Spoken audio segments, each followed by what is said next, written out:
بسم الله الرحمن الرحيم.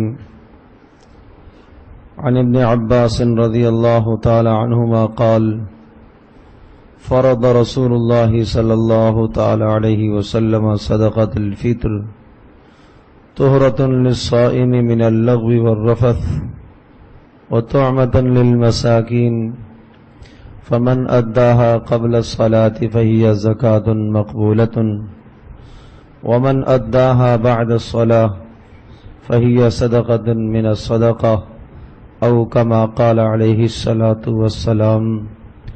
رواہ ابو داود وابن ماجہ.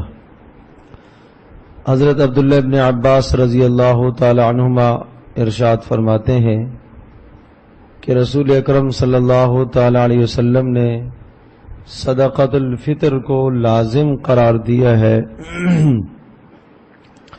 اور حضرت صلی اللہ تعالی علیہ وسلم نے صدقۃ الفطر کو جو لازم قرار دیا یہ اس لیے تاکہ روزہ دار کے روزوں کو پاک صاف کر لے، جو روزے کی حالت میں لغو بات اس نے کہی ہو یا اس کے علاوہ کوئی اور بیہودہ کام کیا ہو، اور تاکہ اس کے ذریعے سے مساکین کے کھانے کا بندوبست ہو سکے.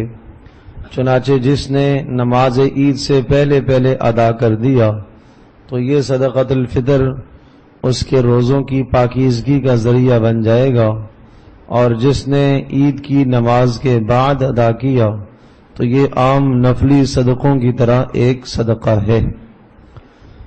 حضرت صلی اللہ تعالی علیہ وسلم نے صدقۃ الفطر کو لازم بھی قرار دیا اور ساتھ اس کے دو فائدے بھی ذکر فرمائے.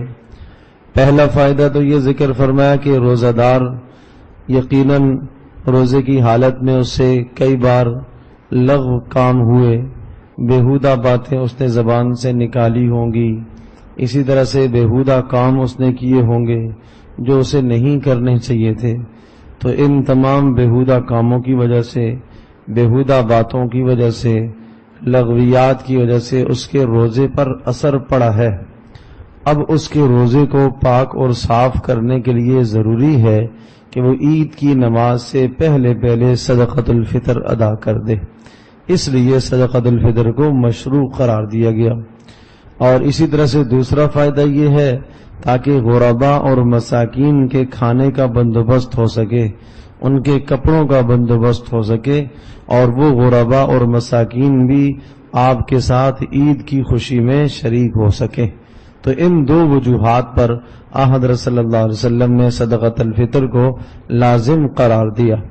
اور ایک حدیث میں ارشاد فرمایا: صوم شہر رمضان معلق بین السماء والارض ولا يرفع الا بزکاۃ الفطر، کہ رمضان المبارک کے روزے زمین آسمان کے بیچ میں معلق رہتے ہیں، اوپر نہیں جاتے، شرف قبولیت ان کو نصیب نہیں ہو پاتی.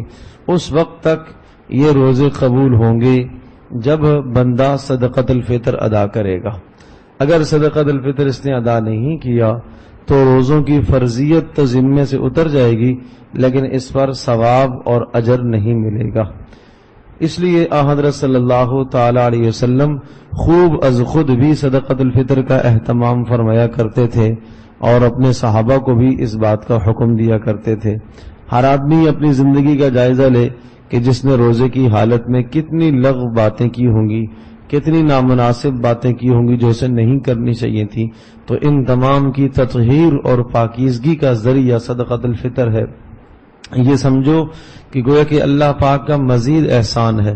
چاہیے تو یہ تھا کہ ہمارے روزے ایسے ہوتے کہ شروع سے آخر تک ہم کوئی لغو کام نہ کرتے، کوئی بیہودہ کام نہ کرتے.